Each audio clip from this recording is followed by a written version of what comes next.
오늘 함께 은혜 나누실 말씀은 로마서 5장입니다. 5장 1절부터 4절 말씀. 그러므로 우리가 믿음으로 의롭다 하심을 얻었은즉 우리 주 예수 그리스도로 말미암아 하나님으로 더불어 화평을 누리자.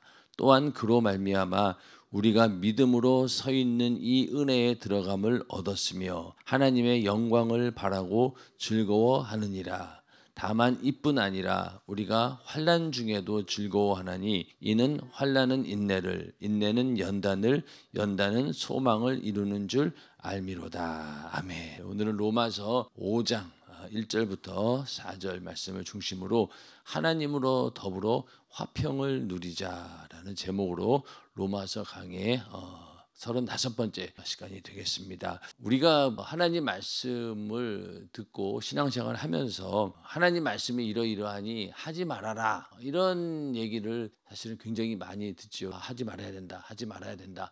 이런 것들은 굉장히 익숙해져 있고 또 나름대로 하지 말라고 하는 경계선이 분명하기 때문에 이건 내가 절대로 하면 안 되는구나 라고 딱 이렇게 지킬 수가 있는데, 어려운 건 뭐냐면요, 화평을 누리자라고 하는 누리는 거는 이게 쉽지 않아요. 그렇죠. 우리가 뭐 하지 말라 이런 것들은 잘 순종하고 잘 지킬 수 있는데, 우리 보고 화평을 누리라 이렇게 얘기하니까 굉장히 좀 막연하고, 누리는 게 어디까지지? 예를 들면은 자유를 누리십시오, 예수 안에서 참된 자유를 누리세요, 이렇게 얘기하면은 이 자유를 누린다는 게 과연 뭘까? 그러다 보니까 자유를 누린다고 누렸는데 막상 육신의 방종함을 쫓는 그런 경우도 있고, 그러다 보니까 이 누린다라고 하는 것이 우리에게는 익숙하지가 않습니다. 그런데 오늘 말씀처럼 너희가 하나님으로 더불어 화평을 누리자 이렇게 말씀하고 있는데, 이거는 앞으로 누리세요 이런 얘기가 아니라 지금부터 누리고 있다는 거예요. 현재형이거든요. 그런데 화평을 누리고 있나? 화평을 내가 지금 누리고 있나? 이렇게 의문을 가질 정도로 누린다라고 하는 것이 굉장히 더 힘들어요. 자유를 누리는 것이. 그래서 항상 자유에는 책임이 따르기도 하고 뭔가 자기가 철저하게 그런 관리를 해야 되는 것이죠. 고등학교 졸업을 하고 대학교 들어갔을 때 제일 자유롭게 느껴졌던 게 수업 시간이잖아요. 고등학교 때는 그냥 빡빡하게 아침부터 그냥 1교시부터 9교시까지 막 계속 수업을 받았는데, 그럴 때 갔더니만 중간에 빈 공강 시간이 있는 거예요. 이게 그러니까 막 얼마나 이게 기분이 좋은지, 이 시간 동안에 막 친구들하고 같이 얘기도 하고 여유를 갖고 있는 그 자유를 누리는 게 너무너무 좋았어요. 근데 대학이라고 하는 것이 그렇잖아요. 일단 들어갔는데 들어가서 공부를 하려고 하니 고등학교 때와는 다르고, 그만큼 자유가 주어지면은 또 책임도 있어야 되고 그걸 내가 관리를 잘 해야 됩니다. 또 직장 다니시던 분이 사업하게 되면은요, 처음에 시간이 막 엄청나게 자유롭게 느껴집니다. 그런데 시간이 지나면 지날수록 어떻습니까? 그 시간이 그냥 자유로 주어진 시간이 아니죠.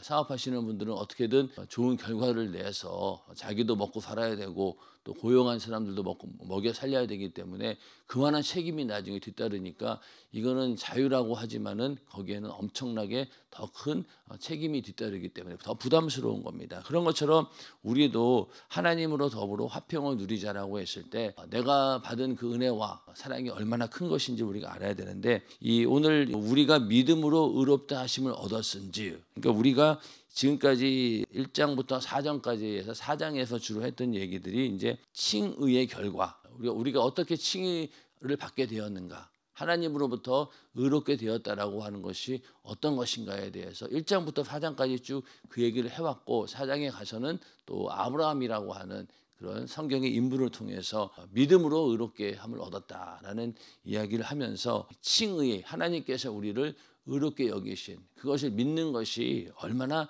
대단한 것인지, 그것은 율법 그 이상이고 또 뭐 할례와 같은 것과는 비교할 수 없을 만큼 우리가 믿음으로 의로워졌다라고 하는 것이 하나님께서 주신 큰 복이다. 결국 그러한 칭의의 결과로 우리에게 어떤 축복이 있느냐에 대해서 5장부터는 또 말씀을 하고 있는데, 하나님과의 화평이 먼저 있고요. 그리고 하나님께서 우리에게 소망을 주시고 또 우리에게 즐거움을 주신다라고 이렇게 오늘 성경은 말씀을 하고 있습니다. 자, 1절에 보면은 그러므로 우리가 믿음으로 의롭다 하심을 얻었은즉 우리 주 예수 그리스도로 말미암아 하나님으로 더불어 화평을 누리자 이렇게 말씀을 하고 있는데, 칭의라고 하는 것, 하나님께서 우리를 의롭게 여기심으로 말미암아 성도들이 하나님의 은혜를 누리게 되는 그런 축복의 삶을 살게 된다는 거예요. 여러분들 과연 하나님으로 더불어 화평을 누리고 그 은혜를 누리고 있나요? 누리고 있습니다. 우리는 누리고 있죠. 이렇게 와서 예배드리는 것 자체도 하나님께서 우리에게 주신 은혜를 누리는 것이고, 또 우리가 하나님과 화평하지 않았으면 하나님을 아버지라고 부를 수도 없겠죠. 그리고 기도도 할 수 없습니다. 기도 응답이 웬 말입니까? 그냥 그 앞에서 우리는 죽어 마땅한 죄인이었는데, 그런데 이제 우리는 하나님을 아버지라고 부르면서 또 기도할 때 우리가 얼마나 당당하게 기도합니까? 자식들이 아버지에게 요구하는 것처럼 우리도 아주 당당하게 하나님께 요구하는 그런 복을 받은 자들입니다. 그 자체가 우리가 이미 은혜를 누리고 있다는 것이죠. 우리가 하나님으로 더불어 화평을 누리게 되는데, 그것은 뭘로 말미암느냐? 바로 우리 주 예수 그리스도로 말미암아.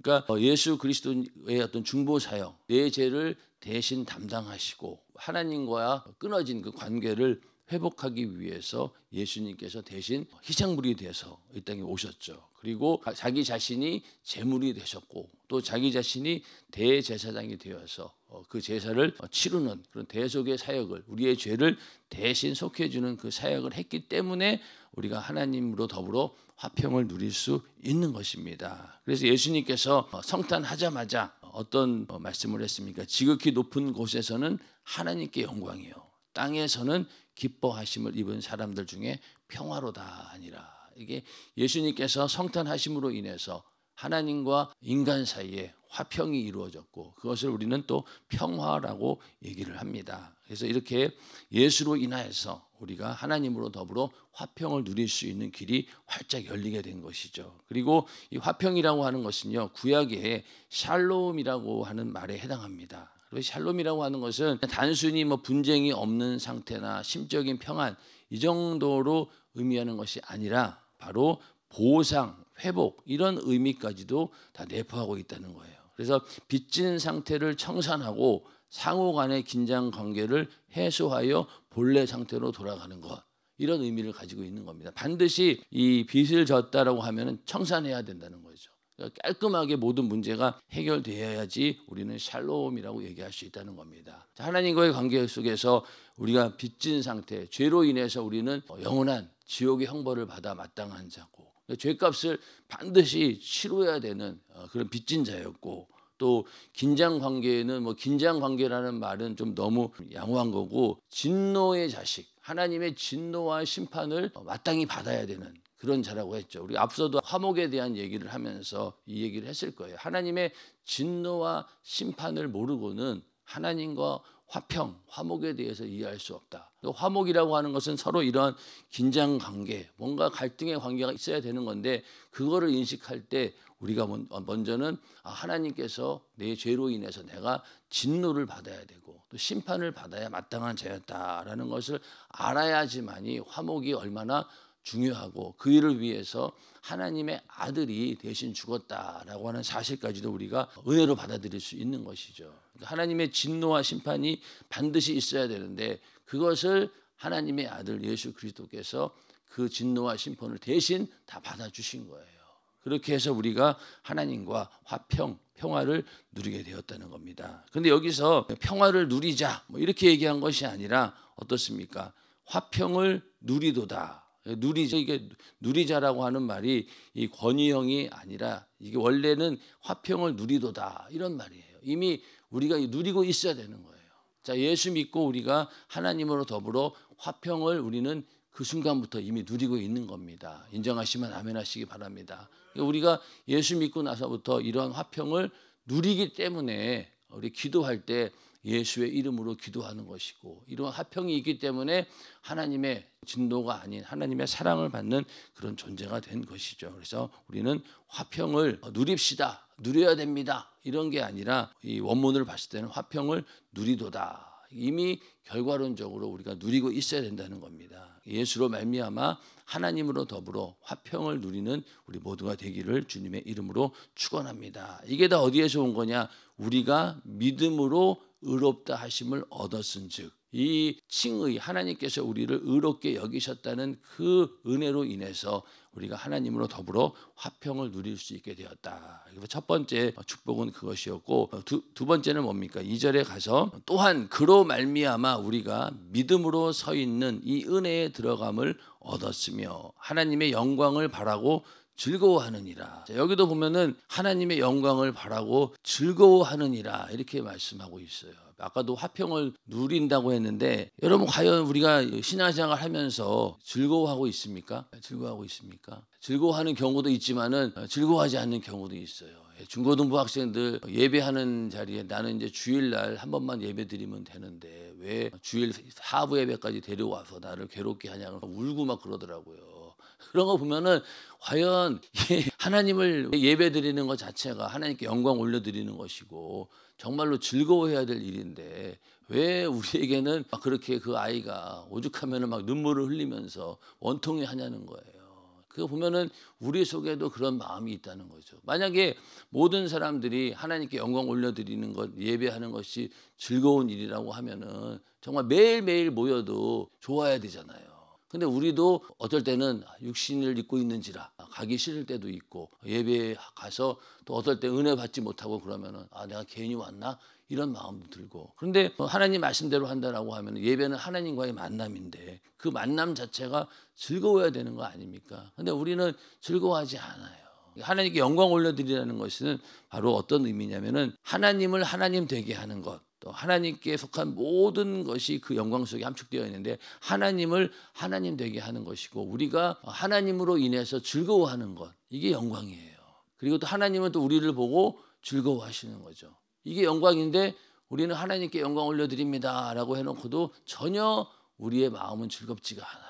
억지로 그냥 형식적으로 내가 어떤 직분을 맡았으니까 그냥 가야지, 이런 마음을 가지고 우리는 예배 드릴 때가 너무나 많이 있다는 겁니다. 그래서 우리가 하나님의 영광을 바라고 즐거워한다라고 하는 그 말을 우리가 잘 신비에 새기고 항상 우리 안에 즐거움과 기쁨이 넘쳐나야 되는 것이죠. 그러다 보면은 예수 믿는 사람들은 얼굴 표정부터가 굉장히 밝을 수밖에 없고 하나님의 영광이 있고 우리가 그걸로 인해 즐거워한다라고 하면은 그런 게 표면적으로 나타나야 되는 것이죠. 그런데 반대로 그렇지 않다라고 하면은 과연 우리 안에 하나님의 영광을 바라고 즐거워하는 그런 마음이 있냐는 거죠. 그걸 우리가 잘 살펴보아야 된다는 겁니다. 그래서 우리가 그리스도를 믿음으로 이제 이런 은총을 누리게 되었는데 또한 그로 말미암아 우리가 믿음으로 서 있는, 우리가 믿음으로 서 있다는 거예요. 서 있는 이것도 현재 상태죠. 자, 우리가 믿음으로 서 있다라고 하는 말은요, 하나님으로부터 의롭다 하심을 받은 우리의 신분을 말하는 거예요. 자, 이미 우리가 믿음으로 서 있다라고 하는 것은요, 하나님의 자녀라고 하는 신분을 얻었기 때문에 그 자리에 서 있는 거예요. 맞습니까? 절대로 이건 변하지 않는다는 거예요. 자, 탕자의 비유를 봤을 때 탕자가 아버지의 재산을, 자기의 몫을 가지고 세상으로 나갔어요. 허랑방탕했습니다. 그런다고 해서 그 탕자의 아들로서의 지위가 변했습니까? 아버지 입장에서는 한 번도 변한 적이 없어요. 그는 여전히 자기 아들입니다. 돌아오기를 끝까지 기다리죠. 그랬더니 이제 돌아왔어요.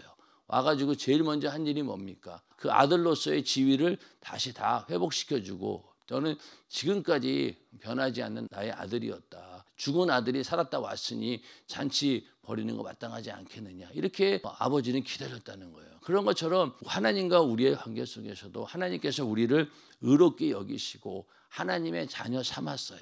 근데 그 자녀 삼기 위해서 어떤 일을 하셨습니까? 자기 아들을 대신 죽여서 우리를 살리고 우리를 하나님의 자녀 삼아 주셨잖아요. 그때부터 우리의 신분은 변하지 않아요. 그게 바로 믿음으로 서 있다라는 말이에요. 우리는 그 안에 속해 있는 거예요. 우리가 예수 믿고 나서 하나님의 자녀가 되었다라고 하는 이렇게 믿음으로 우리가 견고히 온전히 확고하게 서 있어야 돼요. 먼저는 내가 하나님의 자녀다라고 하는 나의 신분은 절대로 변하지 않는다라고 하는 그런 믿음을 가지고 우리가 굳건하게 서 있어야 된다는 거예요.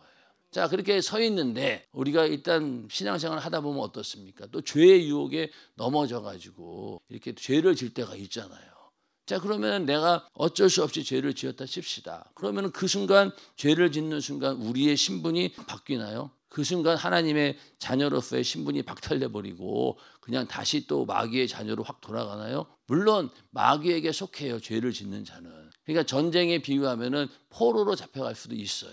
그렇지만은 그 신분은 변하지 않습니다. 대한민국 군인이라고 하면은 포로로 잡혀가도 거기 가서도 대한민국 군인인 거예요. 내가 변절하지 않으면은. 그렇지 않습니까? 물론 신앙생활을 잘하고 내가 하나님 말씀대로 살고 그럴 때야 하나님 자녀라고 자부심을 가지겠지만은 반대의 경우로 생각해 보셔야 된다는 거예요. 우리가 연약해서 넘어지고 또 하나님 보시기에 또 내가 보기에도 말씀대로 살지 못하고 그럴 때 과연 나는 어디에 서 있냐는 거예요. 어디에 서 있습니까? 그 순간 내가 빠져나와서 마귀 편에 서 있는 겁니까? 그러면은 하나님께서 베푸신 그 은혜가 너무나 값싸고 참 너무나 연약하잖아요. 근데 우리는 믿음으로 서 있다는 거예요. 이건 변하지 않는다는 거예요. 그러니까 만약에 우리가 죄 가운데 있고 그리고 그 가운데서 나의 연약함을 발견하고 그런다 할지라도 거기서 빨리 돌이켜서 원래의 신분으로 우리는 돌아와야 되는 거예요. 돌아온다는 의미가 서 있는 상태에서 이걸 더 쫓아내버려야 된다는 거죠. 근데 우리의 이 신분은 절대로 변하지 않는다는 거예요. 이걸 우리가 정확히 인식하셔야 돼요. 안 그러면요 죄에서 빠져나올 길 없습니다. 맞습니까? 우리가 하나님께서 나를 의롭게 여기셨다라고 하는 그 칭의라고 하는 그 은혜가 얼마나 대단한 거냐면은 죄 가운데 있다가도 회개하고 나올 수 있는 권리가 어디에 있는 거예요. 하나님께서 나를 의롭게 여기셨고 나를 하나님의 자녀 삼아 주었다는 그 하나님께서 나를 의롭게 여기신 것 때문에 죄에서 나올 수 있는 겁니다. 그렇지 않습니까? 그러니 우리가 믿음으로 서 있어야 된다는 것이 굉장히 중요한 거예요. 이거 버리면 안 돼요. 근데 우리는 너무나 쉽게 하나님의 사랑에서 나를 끊어놓으려고 합니다. 하나님은 끊지 않으셨는데 나만 끊지 않으면 되는 거예요. 끝까지 붙드셔야 돼요. 어떠한 일이 있어도. 여러분들이 신앙생활 잘할 때는 모르겠지만은 그렇지 않고 뭐 사망의 음침한 골짜기를 지나가는 그런 일이 있다 하더라도 끝까지 나는 하나님의 자녀로서 나의 신분은 변하지 않는다라고 하는 믿음으로 서 있어야지만이 이겨낼 수 있다는 거예요. 안 그러내면 못 이겨내요. 그렇지 않습니까? 회개라고 하는 게 죄를 지었기 때문에 회개가 가능한 것이 죄 없는 사람이 회개가 뭔 필요하겠어요. 회개할 수 있다라고 하는 것은요, 내 신분은 변하지 않는다는 거예요. 그렇다고 해서 우리가 일부러 죄를 짓고 방종하라는 얘기는 아닙니다. 그러나 언제든지 우리는 죄에서 나올 수 있는 이런 신분이 있기 때문에 이 믿음으로 견고히 서 있기 때문에 절대로 약한 마귀가 함부로 우리를 다시 자녀의 권세를 빼앗아 갈 수는 없다는 거예요. 우리에게 치명적으로 상처를 줄 수 있어요. 우리를 시험에 들게 할 수도 있고 병을 가져와서 죽일 수도 있어요. 목숨까지도 뭐 죽일 수 있습니다. 그러나 그런다 하더라도 하나님의 자녀로서의 우리 신분은 절대로 변하지 않는 겁니다. 이거를 확실하게 우리가 끝까지 믿음으로 붙드셔야 돼요. 그런데 조금만 내가 연약하고 실수하고 그랬다고 해서 이제 나는 하나님의 자녀가 아니야. 나는 지옥 가야 돼. 이런 식으로 입버릇처럼 얘기해버리면요 정말 그렇게 돼요. 우리가 부족하고 연약하지만은 그게 일부러 겸손한 척한다고 그런 얘기하면 안 되는 거죠. 두려웠고 떨리는 마음으로 우리가 구원을 이루는 건 맞지만은 그러나 그런 거를 막 그냥 입에 달고 다니는 사람들이 있어요. 이러다 지옥 가. 그러면은 정말로 우리가 이 땅에 살면서 하나님의 자녀로서 하나님의 영광을 바라고 즐거워하느냐 이거죠. 하나님으로부터 그 이루어진 평화를 화평을 누리고 있느냐는 거. 못 누리고 있는 거잖아요. 그렇지 않습니까? 은혜라고 하는 것은 값없이 주어진 것이고 나의 노력과는 전혀 상관없이 하나님이 주신 선물이에요. 그러니까 그 나를 의롭게 하시는 건요 다른 방법이 없습니다. 회개, 예수의 피의 공로로 죄를 지었으면 회개하면 되는 건데 그 놀라운 축복을 우리는 잊어버리고 자기 스스로 그냥 나는 망했어. 이왕 버린 거 이제 나는 멋대로 살아야 돼. 이렇게 자기 자신을 비하시킨다라고 하면은 하나님께서 자기 아들을 죽인 대가가 그거밖에 안 됩니까? 아니잖아요. 절대 하나님은 포기하지 않으셔요. 포기하지 않으십니다. 여러분들 예수 믿는데 몇 년 걸리셨어요? 저는 24년 걸렸어요. 24년 동안 하나님께서 기다려주셨어요. 나중에 뭐 50세에 믿으신 분들은 50년 기다리신 거고 그렇게 기다리셨잖아요. 그러면은 그렇게 끝까지 포기하지 않고 우리를 사랑으로 붙드시는 분이 하나님이신데 우리는 조금만 무슨 일만 생겨도 그걸 획획 버려버리면은 그게 과연 은혜 입은 자라는 거죠. 아니라는 겁니다. 그래서 우리가 믿음으로 서 있다. 그 칭의로 말미암아 우리가 믿음으로 서 있다는 거예요. 그리고 이 은혜에 들어감을 얻었으며 은혜에 들어갈 수 있는 길이 열렸는데 이 들어가다라고 하는 말은요 하나님께 나아간다는 말이에요. 이는 저로 말미암아 우리 둘이 한 성령 안에서 아버지께 나아감을 얻게 하려 하심이라. 하나님께 나갈 수 있는 그런 길이 열린 거예요. 그 전까지는 감히 하나님께 갈 수 있는 입장이 아니었잖아요. 근데 이제는 우리가 예수의 피로 죄사함 받고 하나님 앞에 의롭다함을 얻었기 때문에 당당히 아버지께 나아간다는 거예요. 에베소서 3장 12절에도 우리가 그 안에서 그를 믿음으로 말미암아 담대함과 하나님께 당당히 나아감을 얻느니라. 같은 이야기죠. 여기는 담대함과 당당하게 나간다는 거예요.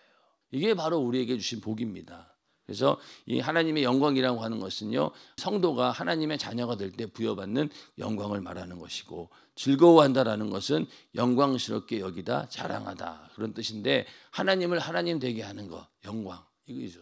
그래서 우리 인간이 사는 목적이 뭡니까? 하나님의 영광을 위해 사는 거예요. 그거는 하나님을 하나님 되게 하는 것. 그러니까 하나님으로 내가 즐거워하고 또 하나님은 나로 인해서 즐거워하는 것. 이게 바로 영광입니다. 근데 우리는 과연 그런 삶을 살고 있느냐는 거죠.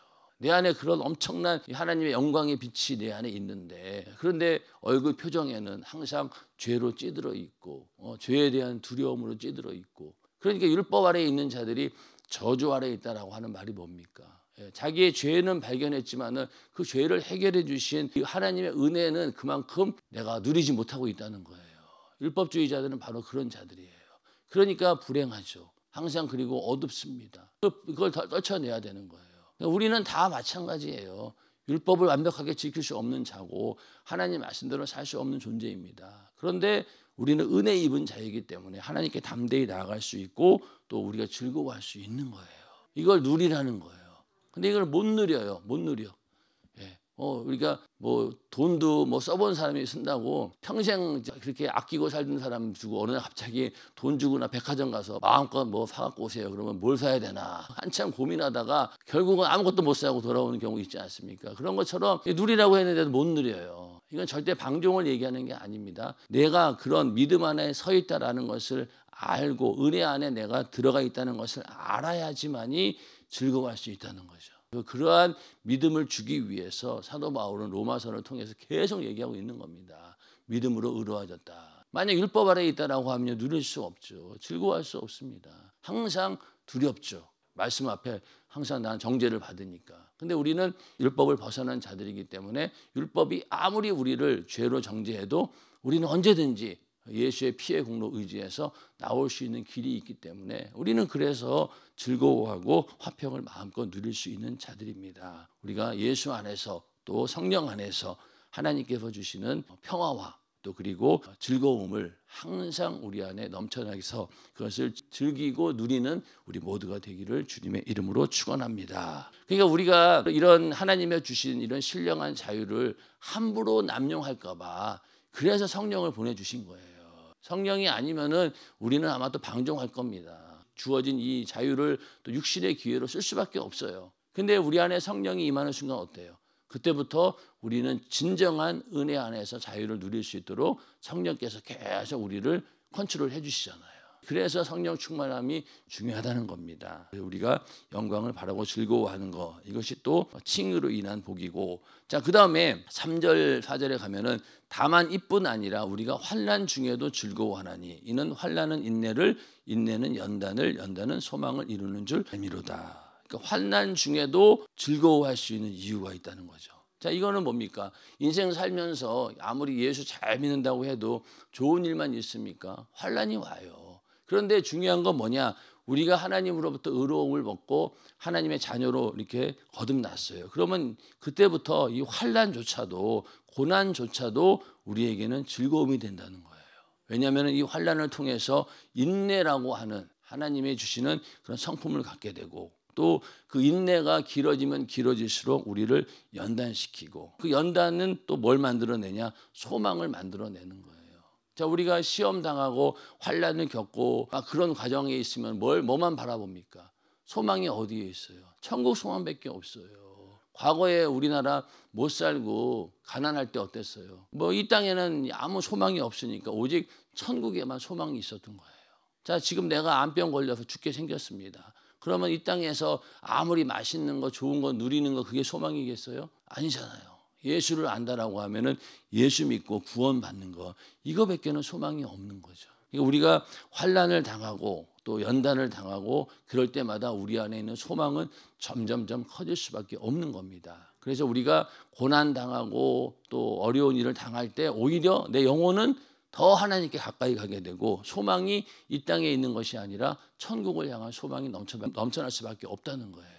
그러니까 우리에게 주어진 환난조차도 우리는 결국은 즐거워할 수밖에 없다. 그 뒤에 엄청난 영적인 유익들이 있기 때문에 그래서 환난 중에도 즐거워할 수 있는 이유는 우리가 이러한 환난을 참아낼 수 있는 힘을 주시기 때문이다. 이 부분에 대해서는 또 내일 함께 또 은혜를 나누도록 하겠습니다.